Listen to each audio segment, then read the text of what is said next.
السلام علیکم ورحمۃ اللہ وبرکاتہ۔ اعوذ باللہ من الشیطان الرجیم، بسم اللہ الرحمن الرحیم۔ رب اشرح لی صدری ویسر لی امری واحلل عقدۃ من لسانی یفقہوا قولی۔ رب زدنی علما، رب یسر ولا تعسر وتمم بالخیر۔ الحمدللہ آج ہم 16 پارے کا آغاز کریں گے اور قرآن پاک کا دوسرا نصف بھی شروع کریں گے۔ 16 پارے کا آغاز حضرت موسیٰ علیہ السلام اور خضر علیہ السلام کے واقعے سے ہوتا ہے۔ اس میں 3 واقعات کے ذریعے انسان کو یہ باور کرایا جا رہا ہے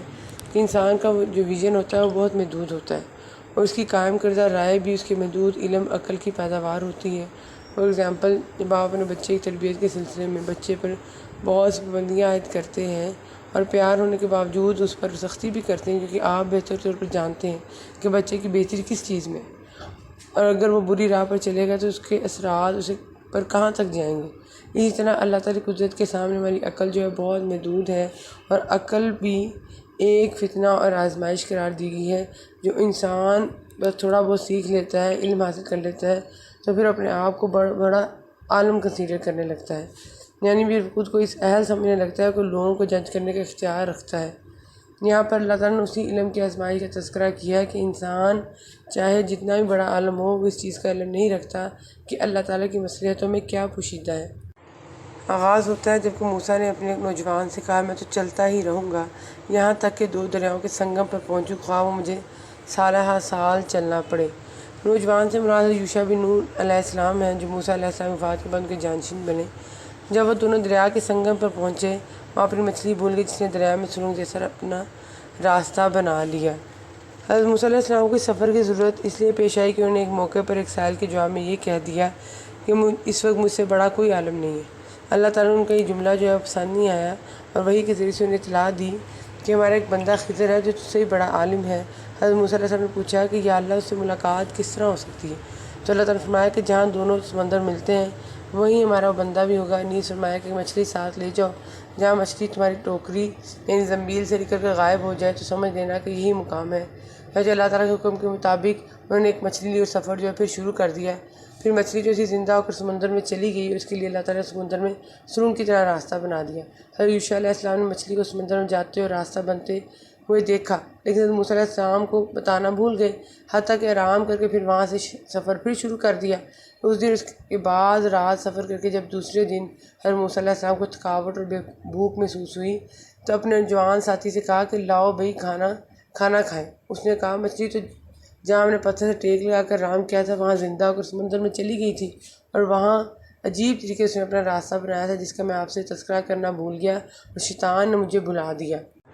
حضرت موسیٰ علیہ السلام نے کہا کہ اللہ کے بندے، جہاں مچھلی زندہ ہو کر غائب ہوئی تھی وہیں تو ہمارا مطلوبہ مقام تھا جس کی تلاش میں ہم سفر کرتے، چنانچہ اپنے نشانات جو قدم کے تھے دیکھتے ہوئے پیچھے لوٹے، اسی مجمع البحرین پر واپس آ گئے۔ پھر آگے اللہ تعالیٰ کہہ رہے ہیں کہ بس ہمارے بندوں میں سے ایک بندے کو پایا جسے ہم نے اپنے پاس ہی خاص رحمت عطا فرما رکھی تھی اور اسے اپنے پاس سے خاص علم سکھا رکھا تھا۔ اس بندے سے مراد حضرت خضر ہیں، جیسا کہ صحیح حدیث میں صراحت ہے۔ خضر کے معنی سرسبز اور شاداب کے ہیں۔ یہ ایک مرتبہ سویز میں بیٹھے تو حصہ زمین ان کے نیچے سے سرسبز ہو کر لہلانے لگا، اور آگے اللہ تعالیٰ کہہ رہے ہیں اور اسے اپنے پاس سے ہم نے خاص علم سکھا رکھا تھا۔ اس سے علم نبوت کے علاوہ جسے موسیٰ علیہ السلام بھی بہرہ ور تھے، باسکونی امور کا علم ہے جس سے اللہ تعالیٰ نے خضر علیہ السلام کو نوازا تھا۔ حضرت موسیٰ علیہ السلام کے پاس بھی وہ علم نہیں تھا۔ پھر آگے کہہ رہے ہیں کہ اس سے موسیٰ نے کہا کہ میں آپ کی تابعداری کروں کہ آپ مجھے اس نیک علم کو سکھا دیں جو آپ کو سکھایا گیا ہے۔ اس نے کہا، آپ میرے ساتھ ہرگز صبر نہیں کر سکتے، اور جس چیز کو آپ نے اپنے علم میں نہ لیا ہو اس پر صبر کر بھی کیسے سکتے ہیں؟ جس چیز کا آپ کو علم ہی نہ ہو تو آپ اس پہ کیسے صبر کر سکتے ہیں؟ تو موسیٰ علیہ السلام نے جواب دیا کہ انشاءاللہ مجھے صبر کرنے والا پائیں گے، کسی بات میں آپ کی نافرمانی نہ کروں گا۔ پھر انہوں نے کہا کہ اچھا، اگر آپ میرے ساتھ ہی چلنے پر اصرار کرتے ہیں تو یاد رہے کہ اس چیز کی نسبت مجھ سے کچھ نہ پوچھنا جب تک کہ میں خود اس کی نسبت کوئی تذکرہ نہ کروں۔ پھر وہ دونوں چلنے لگے، یہاں تک کشتی میں سوار ہوئے تو خضر نے کشتی کے جو تختے توڑ دیے۔ موسیٰ نے کہا کہ آپ اسے توڑیں تاکہ کشتی والوں کو ڈبو دیں، یہ تو آپ نے بڑی خطرناک بات کر دی، کیونکہ حضرت موسیٰ علیہ السلام کو اس علم خاص کی خبر نہیں تھی جس کی بنا پر خضر نے کشتی کے تختے توڑ دیے تھے، اس لیے صبر نہ کر سکے اور اپنے علم و فہم کے مطابق اسے نہایت و ہلاک کام قرار دے دیا۔ اس نے جواب دیا کہ میں نے تو پہلے ہی تو اسے کہا تھا کہ آپ میرے ساتھ صبر نہیں کر سکیں گے۔ موسیٰ علیہ السلام نے جواب دیا کہ میری بھول پر مجھے مت پکڑیے، مجھے اپنے کام میں تنگی نہ ڈالیے۔ پھر دونوں چلے یہاں تک ایک لڑکے کو پایا، اس نے اسے مار ڈالا۔ موسیٰ نے کہا کہ کیا آپ نے ایک پاک جان کو غیر کسی جان کی عوض مار ڈالا؟ بے شک آپ نے تو بڑی ناپسندیدہ حرکت کی۔ وہ کہنے لگے میں نے تم سے نہیں کہا تھا کہ تم میرے ہمراہ رہ کر ہرگز صبر نہیں کر سکتے؟ تو موسیٰ علیہ السلام نے جواب دیا کہ اگر اب اس کے بعد میں آپ سے کسی چیز کے بارے میں سوال کروں تو بے شک آپ مجھے اپنے ساتھ نہ رکھیے گا، کہ آپ میرے طرف سے حد یعنی عذر کو پہنچ چکے۔ پھر وہ دونوں چلے، ایک گاؤں والوں کے پاس آ کے ان سے کھانا طلب کیا تو انہوں نے ان کی مہمانداری سے صاف انکار کر دیا۔ دونوں نے وہاں ایک دیوار پائی جو گر ہی جاتی تھی یعنی گرنے والی تھی، انہوں نے اسے ٹھیک اور درست کر دیا۔ حضرت خضر علیہ السلام نے حدیث کے مطابق صحیح بخاری کی کہ اس دیوار کو ہار کر اللہ کے حکم سے وہ معجزانہ طور پر سیدھی ہو گئی۔ موسیٰ علیہ السلام کہنے لگے کہ اگر آپ چاہتے تو اس پر اجرت لے لیتے۔ تو انہوں نے کہا بس یہی جدائی ہے میرے اور تمہارے درمیان، میں تجھے ان باتوں کی اصلیت بھی بتا دوں گا جس پر آپ صبر ہی نہیں کر سکے۔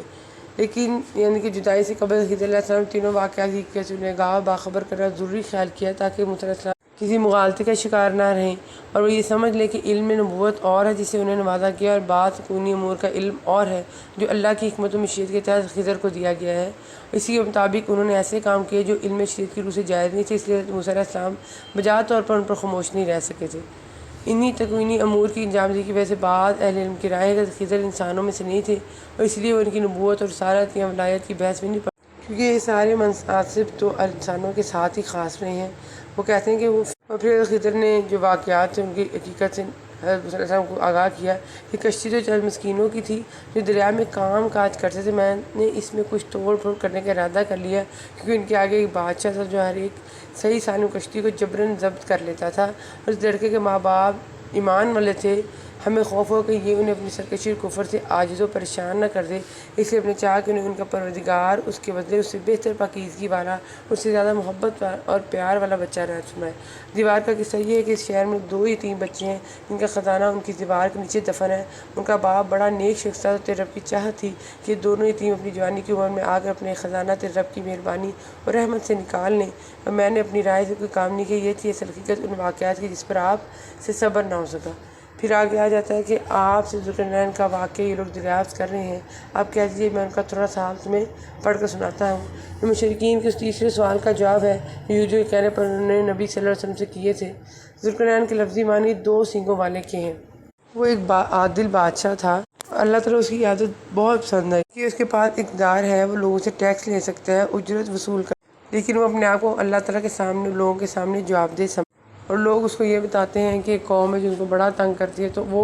ان سے بچاؤ کے لیے ان کے ایک دیوار کھڑی کر دیتے ہیں، قائم کر دیتے ہیں، اور حالانکہ لوگ انہیں آفر بھی کرتے ہیں کہ ہم آپ کو پیسے دیتے ہیں، ٹیکس کی شکل میں اجرت دیتے ہیں، لیکن وہ اس چیز کا انکار کر دیتے ہیں کیونکہ وہ انہیں پتہ ہے کہ انہیں اللہ تعالیٰ کے آگے جواب دینا ہے، اللہ تعالیٰ کو بتانا ہے کہاں تک انہوں نے اپنی رسپانسبلٹی جو تھی وہ پوری کی۔ اقتدار اگر آپ کسی کے پاس اگر ہو اور پھر اس کے باوجود ان چیزوں کا خیال رکھے تو یہ بہت ڈیفیکلٹ ٹاسک ہے، اور پھر اللہ تعالیٰ خبردار کر رہے ہیں کہ کہہ دیجئے کہ اگر تم کہو میں تمہیں بتا دوں کہ باعتبار اعمال سے سب سے زیادہ خسارے میں کون ہے، وہ ہیں کہ جن کی دینوی زندگی کی تمام تر کوششیں بیکار ہو گئیں اور اسی گمان میں رہے کہ وہ بہت اچھے کام کر رہے ہیں، یعنی اعمال ان کے ایسے ہیں جو اللہ کے ہاں ناپسندیدہ ہیں، لیکن خوش فہمی میں یہ سمجھتے ہیں کہ وہ بہت اچھے کام کر رہے ہیں۔ اس سے مراد کون ہے؟ بعض کہتے ہیں کہ یہود و نصارہ ہیں، بعض کہتے ہیں خوارج اور دیگر اہل بدعت ہیں،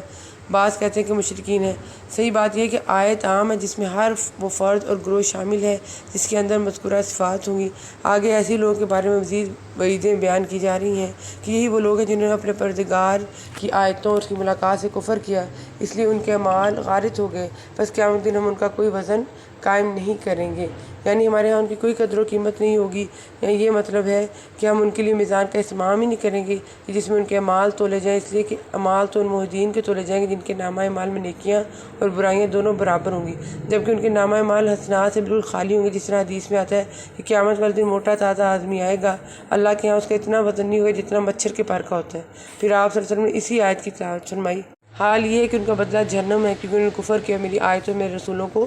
مذاق میں اڑایا۔ اس صورت میں اللہ تعالیٰ نے 4 مختلف آزمائش کا ذکر کیا ہے کہ اس طرح اگر یہ 4 چیزیں کسی کے پاس ہوں گی تو کس طرح اس کے لیے آزمائش بن جاتی ہیں۔ اس میں سب سے پہلی چیز جو وہ عقیدہ ہے کہ توحید پہ پیدا ہوئے تو اس عقیدے کو اپنی جان سے بڑھ کر مقدم سمجھنا، اس کی قدر کرنا ہے، اس میں شرک کی شمولیت نہیں ہونے دینا ہے، اس میں مضبوطی سے قائم رہنا بھی ایک آزمائش ہے۔ اور دوسری چیز اللہ تعالیٰ نے جو ذکر کی وہ ہے مال، کہ اللہ تعالیٰ کسی کو مال دے کر آزماتے ہیں اور کسی سے مال لے کر یا نہ دے کر آزماتے ہیں، کہ اس سلسلے میں اللہ تعالیٰ نے 2 باغ والوں کا قصہ بیان کیا کہ جیسے ایک نے اللہ تعالیٰ پر بھروسہ کیا اور دوسرے نے اپنی طاقت پر گھمنڈ کیا، اور تیسرا جو ہم نے ابھی پڑھا کہ علم کی آزمائش، یعنی کوئی انسان اگر کچھ بڑا سیکھ لیتا ہے تو وہ سمجھتا ہے کہ میں نے سارا علم حاصل کر لیا، تو اللہ تعالیٰ کو وہ چیلنج کا اور دین میں شک کا ذریعہ بنا لیتا ہے۔ تو اللہ تعالیٰ کہہ رہے ہیں کہ تمہارا جو محدود علم ہے وہ کائنات کے جو علم کا وہ احاطہ نہیں کر سکتا۔ اور چوتھی چیز جو ابھی پڑھی، طاقت کی آزمائش، یعنی آپ کے پاس اگر کوئی اس طرح کا عہدہ ہے کہ آپ کے پاس طاقت ہے، اس کے باوجود آپ اس عہدے کو، اس طاقت کو صحیح طور پر استعمال کر رہے ہیں، لوگ ان کے حق دے رہے ہیں، یہ نہیں کر رہے کہ لوگوں پہ بے جا ظلم کر رہے ہیں، اس طاقت پہ ہوتے ہوئے خود کو انکساری پر قائم رہنا، اللہ تعالیٰ سے ڈرنا۔ پھر دوسرے ربع میں سورہ مریم کا آغاز ہوتا ہے، بسم اللہ الرحمن الرحیم۔ سورہ مریم مکی، اس میں 98 آیتیں اور 6 رکوع ہیں۔ اس صورت میں بہت سے انبیاء کرام کا تذکرہ کیا گیا ہے۔ اس کا آغاز زکریا علیہ السلام کی دعا سے ہوتا ہے، انہوں نے چھپے چھپے جو اللہ تعالیٰ سے کی کہ میرا بھی وارث ہو، یعقوب علیہ السلام خاندان کا بھی جانشین ہو، میرے رب مجھے اولاد دے اور تو اسے مقبول بندہ بنا لے۔ پھر اللہ تعالیٰ آگے کہہ رہے کہ زکریا، ہم تجھے ایک بچے کی خوشخبری دیتے ہیں جس کا نام یحییٰ ہے، ہم نے اس سے پہلے اس کا ہم نام بھی کسی کو نہیں دیا، یعنی اللہ تعالیٰ نے ان کی راہ سے دعا قبول کر لی، بلکہ اس کا نام بھی تجویز فرما دیا۔ اور پھر آگے اللہ تعالیٰ فرما رہے ہیں کہ اس کتاب مریم کا بھی واقعہ بیان کر،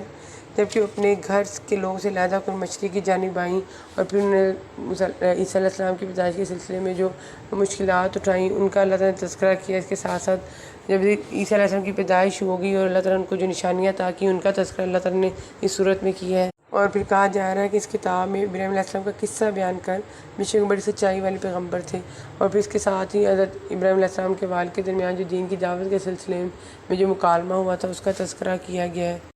پھر اس کے بعد موسیٰ علیہ السلام، اور ان کے بعد اسماعیل علیہ السلام، ان کے بعد ادریس علیہ السلام کا ذکر آیا ہے۔ اور پھر یہ جتنے انبیاء کرام علیہ السلام آئے، نبی کریم صلی اللہ علیہ وسلم سب کا جو تبلیغ کا ایک ہی مین پوائنٹ ہے توحید۔ اور آگے اللہ تعالیٰ کہہ رہے ہیں کہ یہی وہ انبیاء ہیں جن پر اللہ تعالیٰ نے فضل و کرم کیا، جو اولاد آدم میں سے ہیں، ان لوگوں کی نسل سے ہیں جنہیں ہم نے نوح علیہ السلام سے کشتی میں چڑھا لیا تھا، اور اولاد ابراہیم و یعقوب سے، اور ہماری طرف سے راہ یافتہ ہمارے پسندیدہ لوگوں میں سے، ان کے سامنے جب اللہ رحمان کی آیتوں کی تلاوت کی جاتی تھی یہ سجدہ کرتے اور روتے گر گراتے گر پڑتے تھے۔ گویا اللہ تعالیٰ کی آیات کو سن کر رکت اور بقا کی کیفیت کا طاری ہو جانا، عظمت الہی کے آگے سجدہ ریز ہو جانا بندگان الہی کی خاص علامت۔ پھر آگے اللہ تعالیٰ کہہ رہے ہیں کہ مسئلہ پیدا پھر کہاں جا کر ہوا، کہ پھر ان کے بعد ایسے ناخلق پیدا ہوئے کہ انہوں نے نماز ضائع کر دی، نفسانی خواہشوں کے پیچھے پڑ گئے، تو ان کا نقصان ان کے آگے آئے گا۔ یعنی انعام یافتہ بندگان الہی کا تذکرہ کرنے کے بعد ان لوگوں کا ذکر کیا جا رہا ہے جو ان کے برعکس اللہ کے احکام سے غفلت اور منہ پھیرنے والے ہیں۔ نماز کا ضائع کرنے سے مراد یا تو بالکل نماز کا ترک کا جو کفر ہے، یا ان کے اوقات کو ضائع کریں، یعنی وقت پر نماز نہ پڑھنا، جب جی چاہا پڑھ لی، یا بلا عذر کٹھی کر کے پڑھنا، یا کبھی 2 کبھی 4 کبھی 1 کبھی 5 نمازیں، یہ بھی تمام صورتیں نماز کو ضائع کرنے کی ہیں جس کا مرتکب جو ہے سخت گناہ گار ہے، آیت میں بیان کردہ وعید کا سزاوار ہو سکتا ہے۔ جب ہم یہ آیت پڑھتے ہیں جانشین والی، تو کیا ہمارا اپنے بارے میں خیال نہیں آتا کہ ہم کیسے جانشین ہیں؟ ہم قرآن پاک کا کیا حق ادا کر رہے ہیں؟ ہم نے کیا اتنی اپنی آدھی زندگیاں گزرنے کے باوجود صحیح معنوں میں قرآن پاک کو پڑھا ہے، اس کی تعلیم حاصل؟ حالانکہ اللہ تعالیٰ نے نبی صلی اللہ علیہ وسلم کی امت کی ذمہ داری لگائی تھی کہ اس کی تبلیغ کرنا، کیونکہ اللہ تعالیٰ نے کہا نا کہ تم بہترین امت ہو جائے، ایک کا حکم کرو گے، برائیوں سے روکو گے، یہ تو ہماری ذمہ داری تھی۔ تو کیا ہم اپنی ذمہ داری انجام دے رہے ہیں صحیح طریقے سے؟ یہ کتاب صرف ہمارے لیے نہیں تھی کہ ہم اٹھیں اور دن میں 1 مرتبہ یا رمضان میں کئی لوگ تو کھول لیں تو اس کو تلاوت کر لیں اور بس اپنے تک اس کو محدود رکھیں، بلکہ ہماری ذمہ داری اللہ تعالیٰ نے یہ لگائی کہ ہم نے نہ صرف خود پڑھنا ہے، اس کو تبلیغ بھی اس کی کرنی ہے، اس پر عمل بھی کرنا ہے، اس کو لوگوں تک پہنچانا بھی ہے۔ یعنی یہ جتنی اللہ تعالیٰ نے ہماری ڈیوٹیز لگائی ہیں، ساتھ ساتھ ان ڈیوٹیز نے چلنا تھا، ہم نے ان کو ساتھ ساتھ ادا کرنا تھا۔ اور پھر آگے اللہ تعالیٰ ارشاد فرما رہے ہیں کہ اور ہدایت یافتہ لوگوں کو اللہ تعالیٰ ہدایت میں بڑھاتا ہے، یعنی اس میں سے رسول کا اللہ تعالیٰ ذکر کر رہے ہیں کہ جس طرح قرآن پاک سے جن کے دلوں میں کفر و شرک اور ضلالت کا روگ ہے ان کی ثقافت و ضلالت میں اور اضافہ ہو جاتا ہے اور بڑھ جاتے ہیں، اس طرح اہل ایمان کے جو دل ہے ایمان و ہدایت میں پختہ اور مضبوط ہو جاتے ہیں۔ اس چیز کو ہم نے پہلے بھی ڈسکس کیا تھا نا، جو راستے پر ہم چلنا چاہیں گے اللہ تعالیٰ وہ راستہ ہمارے لیے آسان بناتے چلے جاتے ہیں۔ دیکھیں ہم نے ایک فیصلہ کیا ہے نا کہ ہم اللہ تعالیٰ کی کتاب سے جڑ کے رہیں گے، ان سے منسلک رہیں گے، تو اللہ تعالیٰ ایسے اسباب مہیا کرے گا، پیدا کرے گا، ہم خود حیران ہو جائیں گے۔ لیکن جو چھوٹی سی کاوش ہے ہماری کہ ہم دورہ قرآن کر رہے ہیں، سن رہے ہیں، سنا رہے ہیں، تو یہ بھی اللہ تعالیٰ نے ہماری ہدایت کا ایک سبب بنایا ہے۔ اور انشاءاللہ اب ہم نیت کریں کہ ایسا نہیں ہوگا کہ اب رمضان میں جب ہم دورہ قرآن کر رہے ہیں تو اس سے بس قرآن پاک سے منسلک ہے، اور جیسے یہ رمضان ختم ہوگا یا دورہ قرآن ختم ہوگا تو ہم پھر اگلے سال جا کے ہی قرآن پاک اٹھائیں گے. ایسا نہیں، بلکہ ہم نیت کریں کہ انشاءاللہ ہم اس قرآن سے جڑے رہیں گے. اس چیز پر ہم نے قدم رکھ لیا ہے، انشاءاللہ اخلاق ساتھ چلیں گے، اللہ تعالیٰ کی مدد بھی ہمیں حاصل ہوگی. اور پھر تیسرے ربع کے آغاز کے ساتھ سورۃ طٰہٰ کا بھی آغاز ہو جاتا ہے. بسم اللہ الرحمن الرحیم. سورۃ طٰہٰ مکی، اس میں 135 آیتیں اور 8 رکوع ہیں. اس ربع کا جو زیادہ تر حصہ ہے وہ حضرت موسیٰ علیہ السلام کے بارے میں، کہ حضرت موسیٰ علیہ السلام کے سپرد جو کام کیے گئے ہیں اور جن کو ہدایات جاری کی گئی ہیں وہ اس میں بیان کی گئی ہیں. اللہ تعالیٰ موسیٰ علیہ السلام سے کلام فرما رہے ہیں، اور حضرت موسیٰ علیہ السلام تھوڑا سا پریشانی کا شکار ہیں اور اللہ تعالیٰ سے دعا کر رہے ہیں. رب اشرح لی صدری ویسر لی امری واحلل عقدۃ من لسانی یفقہوا قولی. یعنی کہہ رہے ہیں کہ اے میرے پروردگار، میرا سینہ میرے لیے کھول دے، میرے کام کو مجھ پر آسان کر دے، میری زبان کی گرہ بھی کھول دے تاکہ لوگ میری بات اچھی طرح سمجھ سکیں. اور پھر حضرت موسیٰ علیہ السلام نے جو اس وقت اقتدار تھا فرعون کی شکل میں، اس کو چیلنج کیا کہ جیسے ہم نے پیچھے پڑھا بھی تھا کہ اگر ہم قرآن پاک کو صرف اپنے تک محدود رکھیں گے، میں خود ہی اس کو پڑھتی رہوں گی، ہم دوسروں کو نہیں سکھائیں گے، تو اس طرح جو قرآن پاک کا ایک بہت بڑا حصہ ہے، جیسے ہم نے پیچھے ہی پڑھا کہ قصاص کا حکم آیا، بہت سے اسلامی سزائیں بیان کی گئی، معاشرتی احکامات بیان کیے گئے، پھر سورۃ توبہ میں جنگ کے احکامات بیان کیے گئے. تو اس طرح تو اس قرآن پاک کا جو بہت سا ایک حصہ ہے اس پر تو عمل نہیں ہو سکے گا، وہ تو پھر عمل کے بغیر ہی رہ جائے گا. اور اگر قرآن پاک سے اقتدار نہیں ہوا تو اس کا مطلب ہے کہ قرآن پاک کا جو 2/3 پارٹ ہے وہ تو عملاً معطل ہے، اس پر عمل نہیں ہو پائے گا. تو اگر جب بھی ہم قرآن پاک کو انشاءاللہ ڈیٹیل میں تفصیل سے پڑھیں گے تو ہمیں پتہ چلے گا کہ ہر دور میں ہر نبی نے اس دور کا جو اقتدار تھا اس کو چیلنج کیا. اسی طرح موسیٰ علیہ السلام نے بھی پھر اپنے دور کے جو اقتدار تھا اس کو چیلنج کیا. پھر اگر اللہ تعالیٰ فرمانے کے پاس یہ لوگ آپس کے مشوروں میں مختلف رائے ہو گئے اور چھپ کے مشورہ کرنے لگے. یعنی موسیٰ علیہ السلام کی بات سے ان میں باہم کچھ اختلافات اور بات چھپ کے کہنے لگے کہ واقعی اللہ کا نبی نہ ہو، اس کی گفتگو جادوگروں والی نہیں پیغمبرانہ لگتی ہے. بعد اس کے برعکس رائے کا اظہار کر لیا. یعنی پہلے یہ 2 طرح کے بیان کیے جا رہے ہیں کہ موسیٰ علیہ السلام جو تھے پہلے خوفزدہ تھے، پھر اللہ تعالیٰ ان کی مدد کی. پھر اسی طرح پھر جو جادوگر سے وہ آئے، پہلے انہیں بڑا تھا بھی ہم جو ہے غلبہ پا لیں گے، لیکن بعد میں جب انہوں نے موسیٰ علیہ السلام کے جو دیکھے، جو موسیٰ علیہ السلام نے ان کو ان کے مقابلے میں جو معجزے دکھائے، تو پھر وہ اللہ تعالیٰ کی رحمت سے جو اللہ تعالیٰ کی طرف پلٹ آئے. اور پھر فرعون کا رویہ دکھایا کہ کس طاقت کے ذوم میں تھا، لیکن اللہ تعالیٰ نے پھر سب کو دکھایا اور اس کو عبرتناک سزا دی. اور پھر چوتھے ربع کے آغاز میں اللہ تعالیٰ کی ایک بہت ہی پیاری آیت ہے، وَإِنِّي لَغَفَّارٌ، کہ ہاں بے شک میں انہیں بخش دینے والا ہوں. تو ساتھ ہی پھر اللہ تعالیٰ بتا رہے ہیں، شرائط عائد کر رہے ہیں کہ کیسے لوگ ہونا چاہیے جنہیں میں بخشوں گا. ہاں، جو توبہ کریں، ایمان لائیں، نیک عمل کریں اور راہ راست پر رہیں. یعنی مغفرت الہی کا مستحق بننے کے لیے 4 چیزیں اللہ تعالیٰ نے ضروری قرار دی ہیں کہ کفر و شرک اور معاصی سے توبہ، ایمان، عمل صالح اور راہ راست پر چلتے رہنا. یعنی استقامت، حتیٰ کہ ایمان ہی پر اسے موت آئے. ورنہ ظاہر بات ہے کہ توبہ ایمان کے بعد اگر اس نے پھر شرک و کفر کا راستہ اختیار کر لیا تاکہ موت بھی اسے کفر و شرک پر ہی آئے، تو اللہ تعالیٰ کی مغفرت کی بجائے اللہ تعالیٰ کے عذاب کا وہ پھر حقدار ہوگا. اور پھر آگے ذکر آتا ہے موسیٰ علیہ السلام کے بعد سامعین شخص نے بنی اسرائیل کو بچھڑا پوجنے پر لگا دی، جس کی اطلاع اللہ تعالیٰ طور پر حضرت موسیٰ علیہ السلام کو دی کہ سامنے تیری قوم کو گمراہ کر دیا ہے. اور پھر اللہ تعالیٰ دنیا کی حقیقت سے روشناس کرا رہے ہیں کہ وہ آپس میں چھپ کے کہہ رہے ہوں گے ہم تو دنیا میں صرف 10 دن رہے. یعنی شدت ہول دہشت کی وجہ سے اسے چھپ کے باتیں کر رہے ہوں گے. اور جو وہ کچھ کہہ رہے ہیں اس کی حقیقت سے ہم باخبر ہیں. ان میں سب سے زیادہ اچھی راہ والا کہہ رہا ہوں کہ تم تو صرف ایک ہی دن رہے. یعنی سب سے زیادہ عاقل و سمجھدار ہیں دنیا کی زندگی، انہیں چند دن بلکہ گھڑی 2 گھڑی محسوس ہوگی. جس طرح دوسرے مقام پر اللہ تعالیٰ نے فرمایا کہ یوم تقوم الساعۃ یقسم المجرمون ما لبثوا غیر ساعۃ. یہ سورہ روم کی آیت نمبر 55 ہے کہ جس دن قیامت برپا ہوگی کافر قسمیں کھا کر کہیں گے کہ وہ دنیا میں 1 گھڑی سے زیادہ نہیں رہے. یہی ٹاپک اللہ تعالیٰ نے اور بھی متعدد جگہ بیان کیا ہے، مثلا سورہ فاطر کی آیت نمبر 37 میں، سورہ مومنون کی آیت نمبر 112 to 114، سورہ نازعات وغیرہ میں. مطلب یہ کہ فانی زندگی کو باقی رہنے والی زندگی پر ترجیح نہ دی جائے. اور پھر آدم علیہ السلام کی صحت ذکر ہے، اس کے بعد اللہ تعالیٰ کہہ رہے ہیں کہ ہدایت تمہارے رب نے بھیجی ہے، اس کو مضبوطی سے تھام لو، یہی ہدایت تمہیں جو ہے جنت کے راستے پر لے کر جائے گی. اور پھر اس کے ساتھ ساتھ آیت نمبر 130 میں اللہ تعالیٰ نماز کے اوقات کی طرف اشارہ کر رہے ہیں، اور ساتھ بھی آگے چل کے کہہ رہے ہیں نماز تلقین کرتے ہوئے کہ اپنے گھرانے کے لوگوں پر نماز کی تاکید رکھ، خود بھی اس پر جمع رہے. اس خطاب میں ساری امت نبی صلی اللہ علیہ وسلم کے تابع ہے، یعنی مسلمان کے لیے ضروری ہے کہ خود بھی نماز کی پابندی کرے، اپنے گھر والوں کو بھی نماز کی تاکید کرتا رہے۔ پھر آخر میں ہم آج کی دعا دیکھ لیتے ہیں جو کہ سورہ مریم کی آیت نمبر 4 ہے کہ وَلَمْ أَكُنْ بِدُعَائِكَ رَبِّ شَقِيًّا، اے میرے رب میں نے تجھے پکار کر کبھی نامراد نہ رہا۔ پھر سورہ طٰہٰ کی آیت نمبر 25-28 رب اشرح لی صدری ویسر لی امری واحلل عقدۃ من لسانی یفقہوا قولی۔ اللہ تعالیٰ سے دعا ہے کہ اللہ تعالیٰ بھی ہمارا سینہ جو اسلام کے لیے کھول دیں تاکہ ہم ہدایت کی بات کو، دین کی بات کو بہتر طور پر سمجھ سکیں۔ وآخر دعوانا ان الحمد للہ رب العالمین۔